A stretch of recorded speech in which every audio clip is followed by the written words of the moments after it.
আজকে আমরা যে বিষয়টা নিয়ে আলোচনা করব সেটা হলো how to start thinking in English.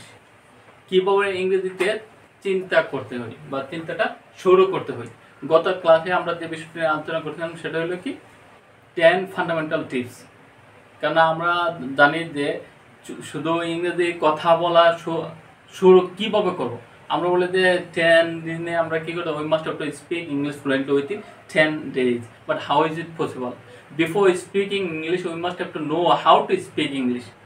আমাদেরকে কীভাবে ইংরেজিতে কথা বলতে হবে ওইটা আমাদেরকে আগে জানতে হবে।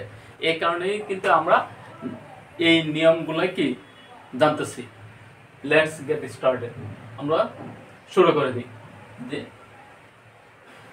ইংরেজিতে চিন্তা করার জন্য আমাদেরকে কি 4টা স্টেপ অবলম্বন করতে হবে। যে 4টে স্টেপ যদি আমরা ধারাবাহিকভাবে যদি আমরা পালন করি অবশ্যই ইংলিশে ইনশাআল্লাহ দক্ষ হতে পারবো এবং fluently will be able to speak English fluently. Number 1 is individual English ওয়ার্ডস। প্রথমে আমরা যে কাজটা করতে হবে সেটা হলো কি নিজে ইংরেজি ওয়ার্ড নিয়ে কি চিন্তা করতে হবে। তাহলে আমরা নিজে ইংরেজি ওয়ার্ড নিয়ে কীভাবে চিন্তা করব, ওটা হলো যে প্রথমে বলি যে অনেক কিছু আমরা জানতে পারি, যে এই বলতে গেলে 2 মিনিট 3 মিনিটে ইজিলিতে বলতে পারবো। যখন বলা শুরু করি তখন দেখি আসলে কি কিছুই নেই। তাহলে আমরা কীভাবে চিন্তা করব? 1 নম্বর স্টেপ হলো যে ইন্ডিভিজুয়াল ইংলিশ ওয়ার্ডস, অর্থাৎ সকালে ঘুম থেকে ওঠার পর থেকেই আমরা যে কাজগুলো করি সবগুলা কাজে ওয়ার্ডগুলো আমরা ইংলিশে পড়া শুরু করে দিব। সকাল থেকে শুরু করে একবার ঘুমানো আগ পর্যন্ত যে কাজগুলো করি এই বাংলার সাথে সাথে কি করব ইংলিশ ওয়ার্ডগুলো পড়া শুরু করব। তাহলে দেখবো যে আমাদের কি অনেক ওয়ার্ড হয়ে গেল। যেমন এক্সাম্পল আমরা যদি দিই যে বেড, সকালে কি ঘুম থেকে ওঠার পরে যে আমরা bed, toothpaste, toothbrush, bathroom, banana, bread, loaf, coffee, tea, cloth, pillow, quilt, shirt, তারপর মার্কেট, স্কুল, কলেজ, এভরিওয়ার। এইভাবে দৈনন্দিন যে সকাল থেকে ঘুমানোর আগ পর্যন্ত যে কাজগুলো করি সবগুলো কি ইংলিশ ওয়ার্ড আমরা ভাবতে থাকবো। এইভাবে কিন্তু আমাদের অনেক ওয়ার্ড হয়ে যাবে।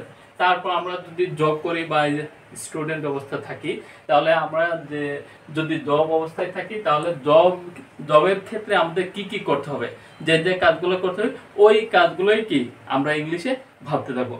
যেমন খাট, job, computer, CPU, paper, pencil, etcetera etcetera. ওই জায়গায় জবের রিলেটেড যে ওয়ার্ডগুলো আছে প্রত্যেকটা ওয়ার্ড আমরা কি করব ইংলিশে ভাবতে থাকবো। তাহলে কিন্তু এখানে কিন্তু আমরা অনেকগুলো ওয়ার্ড পেয়ে গেছি। তারপরে দিনের বেলা প্রয়োজনীয় জিনিসপত্রগুলো যে অনেকগুলো আছে, এইগুলা যখন আমরা কাজ করতে যাই ওই ক্ষেত্রে আমরা যে ওয়ার্ডগুলো আমরা ব্যবহার করে থাকি ওই ওয়ার্ডগুলো কি ইংলিশে ভাবতে থাকবো। যেমন here, listen, see, do, order, come, help etcetera. এই ওয়ার্ডগুলো এইভাবে যদি আমরা শিখি তাহলে কি at the end of the day we will see that we have learned lots of words individually. Number 2, step 2, making complete sentences. আমাকে কি করতে হবে যখন আমরা মোটামুটি কিছু ওয়ার্ড আমরা পারি তাহলে কি করতে হবে we must have to speak English using only simple sentences. Simple sentence ব্যবহার করে আমাদেরকে কি করতে হবে কথা বলা শুরু করতে হবে। আমরা যদি মনে করি যে না এই বড় কথা বলতে গেলে বড় সেন্টেন্স ব্যবহার করতে হবে, সিম্পল কম্পাউন্ড কমপ্লেক্স সেন্টেন্স ব্যবহার করতে হবে, আসলে তাই না। যেহেতু আমরা বিগিনার তাহলে আমাদেরকে কি করতে হবে এই যে টেন্সের যে ব্যবহারগুলো আছে ছোট I go here, I help him, I am going to market, I am going to college, I am meeting with my friends, I am talking with my friends, I am gossiping with my friend. Normally যে simple সেন্টেন্সগুলো আছে এই simple সেন্টেন্সগুলো দিয়ে কি আমরা ছোট sentence বানানো শুরু করবো। এবং সেন্টেন্স বানানো শেষ করার পরে যে স্টেপটা পালন করতে হবে সেটা হলো ফাংশনাল ইংলিশ। তাহলে ফাংশনাল ইংলিশ হলো যে আমাদের প্রয়োজনীয় সব জিনিসগুলো যে বাংলা কথা বলি ব্যবহারগুলো এগুলো কি ইংলিশে কল্পনা করতে হবে। ইংলিশে যদি আমরা কল্পনা করি তাহলে দেখা গেল যে সবসময় কি যত বাংলা কথা বলবো এই বাংলা কথার পর কি ওইগুলো কি ইংলিশে ট্রান্সলেট করব। তাহলে দেখা গেল যে স্বাভাবিকভাবে আমি সকাল থেকে সন্ধ্যা পর্যন্ত যার সাথে যে কথাগুলো বলি ওই কথাগুলোর ক্ষেত্রে কি করব বাংলা বলছি ওই বাংলা কথাগুলোকে কি আমরা সবসময় কি ওটাকে ইংলিশে ট্রান্সলেট করার চেষ্টা করব।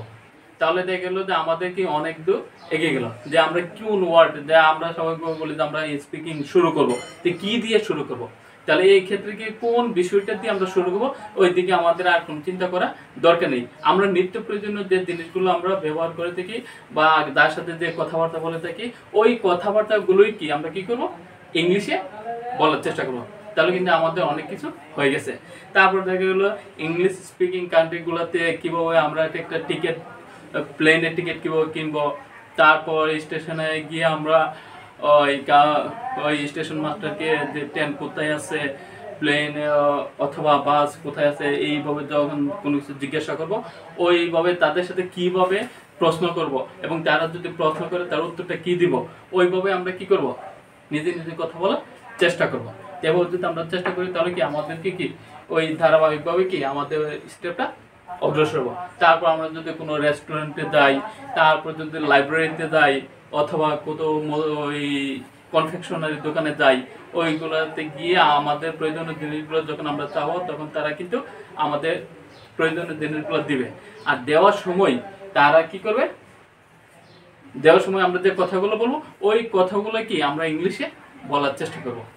যদি আমরা ইংলিশে বলার চেষ্টা করি, তাহলে ওই ধাপে ধাপে কি আমাদের ফ্লুয়েন্সি বাড়বে, এবং স্পোকেনের যে কথা বলার যে আমাদের যে মেন্টালিটি, স্টেমিনা, ওইটা কি আস্তে আস্তে বেড়ে যাবে। তারপর স্টেপ 4, কমিউনিকেটিভ ইংলিশ। এটা হলো সর্বশেষ ধাপ।